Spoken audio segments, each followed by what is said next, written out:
नमस्कार दोस्तों, जोहार। कैसे हैं आप सभी? खुशखबरी तो है और खुश होने की जरूरत भी है। आज राज्य के सबसे सर्वोच्च नियुक्ति देने वाली संस्थान में अध्यक्ष पद में एक बहुत ही ईमानदार और जो राज्य को पूर्व में सेवा दे चुके हैं उनकी नियुक्ति हो चुकी है। लेकिन वर्तमान में यहाँ पे हम लोग न इधर उधर की बात करेंगे और ना ज्यादा विषय को लंबा खींचेंगे। सीधा मैं आज इस वीडियो के उद्देश्य को क्लियर करता हूं। टॉप 10 क्वेश्चन आप लोगों को बताएंगे जो इंटरव्यू में अक्सर पूछे जाते हैं। वीडियो को पूरा देखना, सीरियस कैंडिडेट हो, एक एक करके मैंने पूरे डिटेल में आपको यहाँ पे चीजों को मैं बताऊंगा। ये पीडीएफ भी मैं ग्रुप में डाल दूंगा जो बच्चे ग्रुप में ऐड हो चुके हैं।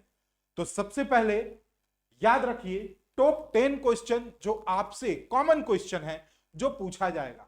अपना समय अब मत बर्बाद कीजिए, क्योंकि कभी भी इंटरव्यू का कॉल आ सकता है और आपकी तैयारी ही चार चांद लगाएगी कि आपको 75 नंबर मिलना है, 50 नंबर मिलना है, 40 नंबर मिलना है या मिनिमम 30 नंबर मिलना है। ठीक है, तो चलिए आइए आज टॉप 10 कॉमन क्वेश्चन में हम लोग डिस्कशन के पार्ट में सबसे पहला जो पॉइंट रखे हैं, संक्षेप में यहां पर उत्तर देने की जो रणनीति होगी, संक्षेप में अपना नाम, जन्म स्थान, शिक्षा, करियर, हॉबी को बता देना है और इसमें 1 से 2 मिनट लेना है। अब आप इसे कैसे बताएंगे? ठीक है, आपने जैसे ही ऑफिस में जहां पे इंटरव्यू चलना है वहां एंटर करेंगे, वहां महिला पुरुष जो भी सदस्य होंगे उनका आप क्या करेंगे, सबसे पहले नमस्कार करेंगे या फिर गुड मॉर्निंग आप बोलेंगे, प्रणाम भी बोल सकते हैं, जो आप अपने कायदे के अनुसार उसे देख लीजिए। आपको अपना नाम और अपना जो आपका जन्म स्थान है, शिक्षा है, करियर है, हॉबीज है, उसके बारे में। जैसे मान लीजिए आपका नाम है अजय कुमार, ठीक है, तो आपको बताना है सर या मैम जो भी वहां बैठे हुए हैं, मैम मेरा नाम, बिल्कुल धीमे स्वर में। यहां तो वीडियो मैं बना रहा हूं इसलिए मैं ऊंची आवाज में, हो सकता है कि आप लोगों को लग रहा होगा बहुत ऊंचा आवाज में बोल रहे हैं, लेकिन वहां पे मधुर स्वर में आपको बोलना है। मेरा नाम अजय कुमार है, मैं इस जिले से आया हूं, मेरा शिक्षा इस विषय में कंप्लीट हुआ है, इस यूनिवर्सिटी से कंप्लीट हुआ है, मेरे करियर में मुझे ये मैं चाहता हूं कि ये मैं बनूं और मेरी हॉबी ये है। ठीक है, अब यहां पे देखो मैंने लिख दिया है मेरा नाम, जैसे मान लो कुमार संयम, झारखंड के किस जिले से, मान लो गिरिडीह जिले से, मैंने विनोबा भावे यूनिवर्सिटी से कॉमर्स में स्नातक किया है, वर्तमान में मैं जेपीएससी की तैयारी कर रहा हूं और मेरी रुचि क्रिकेट और पेंटिंग में है। ये आपने बोल के सिंपल निकल जाना है। फिर इंटरव्यूअर आपका ये संक्षिप्त परिचय ले लिया। सवाल नंबर 2 जो उधर से दागा जाएगा, आपने जेपीएससी सिविल सेवा ही क्यों चुना, यह सवाल पूछा जा सकता है। कुल 10 सवाल बताएंगे और उसका पूरा डिटेल बताएंगे, पूरा वीडियो देखना। आपने जेपीएससी सिविल सेवा ही क्यों चुना? ठीक है, तो इसमें आपको मुस्कुराते हुए उत्तर देना है, ठहाके लगाते हुए नहीं। जो फ्रेशर बच्चे हैं वो तो खास करके सावधान रहिएगा, जिनका पहला अटेम्प्ट है, पहला प्रयास है। ठीक है, इंग्लिश में भी बोल सकते हैं, why do you want to join civil services in JPSC. ठीक है, झारखंड में आप क्यों ज्वाइन करना चाहते हैं? तो उत्तर देने की रणनीति, सबसे पहले यह जो सवाल है आपके प्रेरणा स्रोत, आपके उद्देश्य को समझने के लिए पूछा गया है। प्रेरणा स्रोत यानी आप किसी को देख के मोटिवेट हुए होंगे या फिर कुछ उद्देश्य होंगे कि हां मेरा ये उद्देश्य है। तो ये 2 चीज जानने के लिए इंटरव्यूअर आपसे ये सवाल पूछेगा। अब आप लोग कहेंगे झारखंड में तो इतना लंबा इंटरव्यू चलता ही नहीं है। भाई ये 10 सवाल में से हो सकता है 2 सवाल आपसे पूछा जाए, 3 सवाल आपसे पूछा जाए, लेकिन इसी 10 सवाल के इर्द गिर्द सवाल जो है वो पूछे जाएंगे। ठीक है, तो इसमें आपका जो प्रेरणा स्रोत होगा आपको वो बताना है कि हाँ हम जो है इनसे इंस्पायरेशन जो है मेरा हुआ, इंस्पिरेशन मैंने उन्हें माना, या मेरा एक उद्देश्य है सरकारी सेवा के माध्यम से समाज में योगदान देने का आप बात करेंगे। ठीक है, फिर वो आपको घुमाएंगे कि एनजीओ क्यों नहीं आपने खोल लिया, समाज में सेवा देना है तो क्या केवल सिविल सर्विसेज ही है, लेकिन आपको बहुत एक्सपर्टाइल रूप में आपको जवाब देना है। फॉर एग्जाम्पल, मैं हमेशा से समाज के लिए कुछ करने की इच्छा रखता था या रखता हूं। ठीक है, सिविल सेवा के माध्यम से शिक्षा, स्वास्थ्य और प्रशासनिक सुधारों में योगदान देना चाहता हूं। बस इतना ही बोलना है, ज्यादा डिंगे बिड़िंगे करने से कोई फायदा नहीं है। ठीक है, सवाल नंबर 2 जो आपसे अगर यह सवाल पूछा जाए कि आप जेपीएससी ही क्यों चुने। ठीक है, क्वेश्चन नंबर 3, आपके राज्य की सबसे बड़ी समस्या क्या है। अब आपसे पूछा जा सकता है आपके जिले की सबसे बड़ी समस्या क्या है, उसका समाधान कैसे होगा, आप कैसे करेंगे। मान लीजिए आप धनबाद से हैं, बोकारो से हैं, रांची से हैं, कहीं से भी, चौबीसों जिला में, हो सकता है आप आउटसाइडर हो, यानी कहने का मतलब है बिहार से, यूपी से, तो आपको पूछा जा सकता है आपके जिले की सबसे बड़ी समस्या क्या है या आपके स्टेट की सबसे बड़ी समस्या क्या है। ठीक है, तो आपको उत्तर देने का रणनीति क्या है। देखो वर्तमान में जो चल रहा है उसी पे बात करना, इधर उधर फोकस मत करना। बेरोजगारी, शिक्षा, स्वास्थ्य, प्रदूषण, कृषि संकट, इस पे बात जरूर करना, क्योंकि कृषि संकट इसलिए यहां पे मैंने लिखा है कि झारखंड जो है एक कृषि प्रधान राज्य है, उद्योग भी है यहां पे। ठीक है, कुछ लोग बोलेंगे नहीं उद्योग प्रधान राज्य, लेकिन नहीं, अधिकांश आबादी किस काम को कर रही है, कृषि कार्य कर रही है, खेतिहर है। तो आपको बेरोजगारी, शिक्षा, स्वास्थ्य, प्रदूषण, कृषि संकट पे बात करना है। सरकार की मौजूदा योजनाओं पर अपनी संभावित नीतियों का आपको सुझाव भी देना है, वहां मांगा जाएगा आपसे।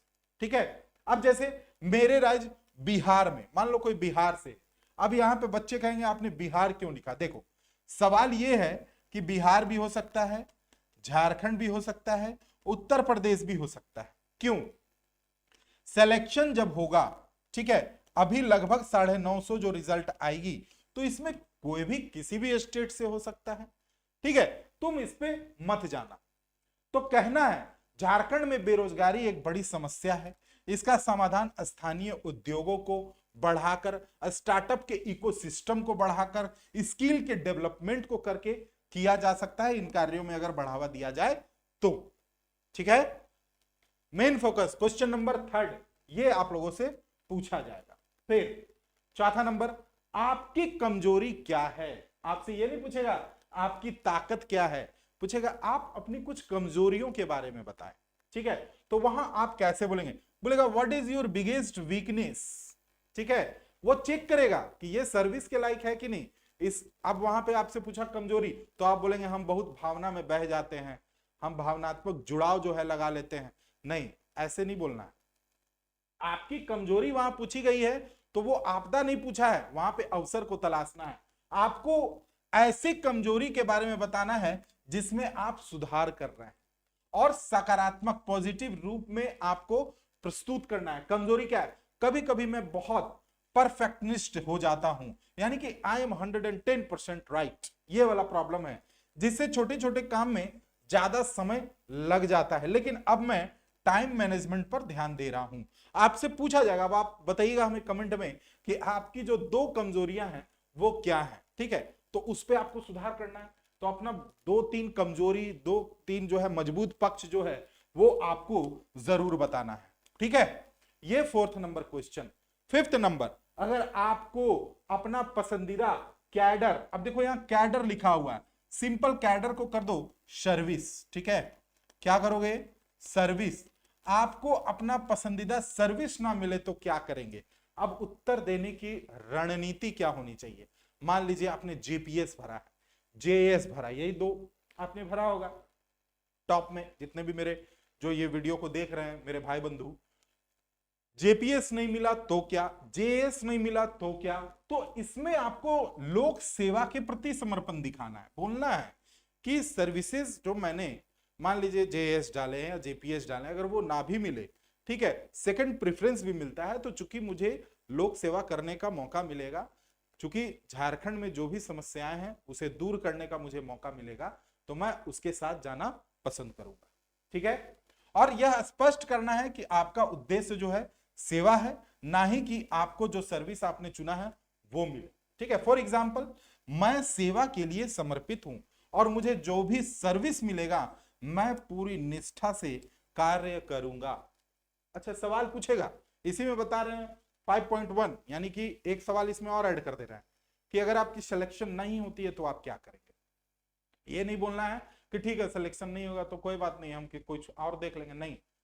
बेशक मैं इस बार उम्मीद करता हूं कि हमारी सिलेक्शन हो जाएगी, लेकिन अगर नहीं होती तो फिर मैं दोबारा कोशिश करूंगा और पुनः अपने लक्ष्य की प्राप्ति हेतु आगे बढ़ूंगा। बस ये आपको बोल के निकल जाना है वहां पे। एक अच्छा नेता बनने की गुणों की क्या क्या जरूरत होती है, ये भी आपसे पूछा जा सकता है। देखो, नेता का मतलब यहां पे तुम नेता से मत लेना, नेता का मतलब होता है लीडर, ठीक है। लीडरशिप से लेना कि आपका जो लीडरशिप है उस पे ये पूछा जा रहा है। तो एक अच्छा जो लीडिंग कैपेसिटी जिसमें होती है, ठीक है, चाहे वो ऑफिसर हो चाहे नेता हो, उसमें क्या होना चाहिए? तो आपको बहुत ईमानदारी से बोलना है। एक अच्छे नेता में ईमानदारी, प्रभावी संवाद, टीम वर्क, जन सेवा की भावना होनी चाहिए। और एक सिविल सेवा जो करने वाला व्यक्ति होता है उसमें भी इन चीजों का डिमांड इंटरव्यू में तो आपको ये बोलना ही पड़ेगा, ठीक है। आपको मैं कंटेंट जो दे रहा हूं, ये कंटेंट बहुत इंपॉर्टेंट है, मजाक में नहीं लेना है, सब इंपॉर्टेंट है। कुछ भी दिमाग में, अभी देखो वीडियो देख रहे हो, 2 बार वीडियो देख लेना, कहोगे कि यहां से जो मैंने पाया वो शायद मॉक इंटरव्यू देके भी मैं नहीं सीख पाता, ठीक है। हालांकि मॉक का भी प्रैक्टिस हम लोग करवा रहे हैं, यहाँ पे दिया हुआ है नंबर, यहाँ पे ग्रुप में ऐड हो जाइए, मैं मॉक करवा रहा हूं, ऑनलाइन मॉक चल रहा है। अब यदि आपको एक भ्रष्ट अधिकारी के खिलाफ कार्रवाई करनी हो तो आप क्या करेंगे? मान लीजिए कि आपको कार्रवाई करना है, ठीक है, और एंटी करप्शन में आपका जो है सिलेक्शन हो गया और आप जा रहे हैं कि भ्रष्टाचार को मिटा देना है, उसके खिलाफ आपको क्या करना है? कार्रवाई करना है। तो आप क्या कहेंगे?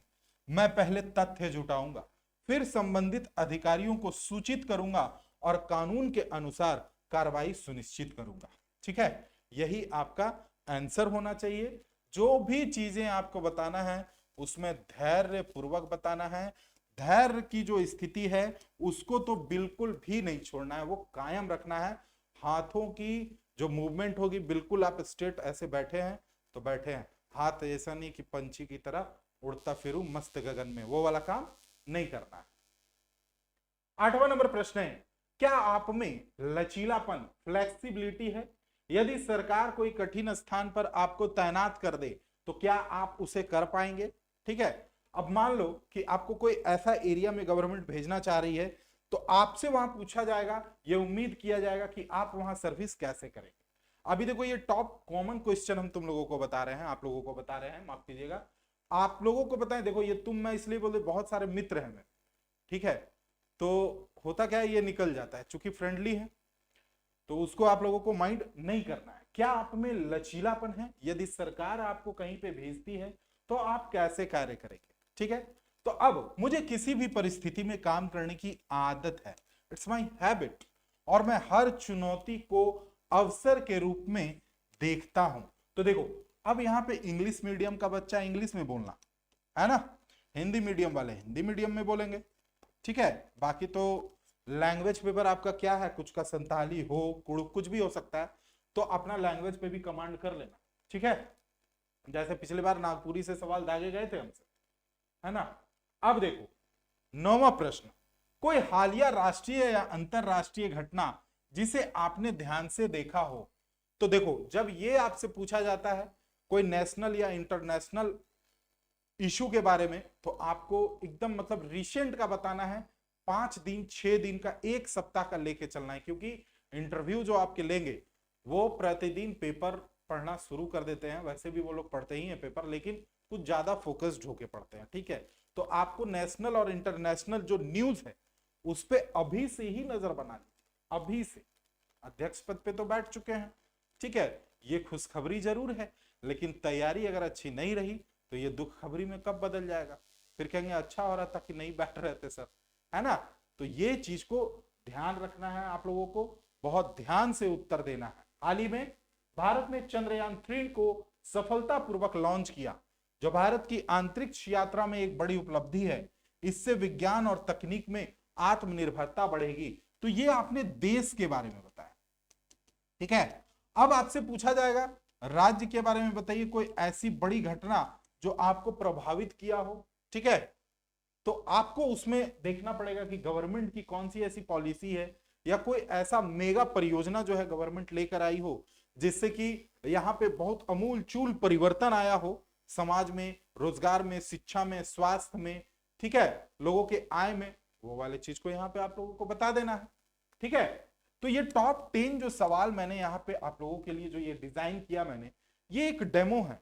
देखो, इससे आपको और भी अन्य चीज आभा के बारे में समझना है। 10वां, यदि आपके पास यदि एक व्यक्ति आपके पास आता है और कहता है कि उसका राशन कार्ड नहीं बन रहा है, तो आप क्या करेंगे, है ना। एक आदमी आता है आपके पास, कहता है कि उसका राशन कार्ड नहीं बन पा रहा है, तो आप क्या करेंगे। ठीक है, तो देखो एग्जाम्पल में यहां पे क्या है, मैं पहले दस्तावेजों की जांच करूंगा और अगर कोई प्रक्रिया लंबित है तो मैं संबंधित अधिकारियों से संपर्क कर उसे जल्द पूरा करने की कोशिश करूंगा। ठीक है, तो पहले डिटेल्स का बात करेंगे, समस्या का जांच करेंगे और समस्या को व्यवस्थित समाधान सुझाएंगे। ये 10 प्रश्न आपको जो कॉमन मैंने बताया ये इंपॉर्टेंट है, लेकिन याद रखो इसके बाद जो मेरा वीडियो आएगा, ठीक है, उसमें आपको हम टॉप 10 क्वेश्चन लेके आ रहे हैं जो इस बार के इंटरव्यू के लिए बहुत इंपॉर्टेंट है।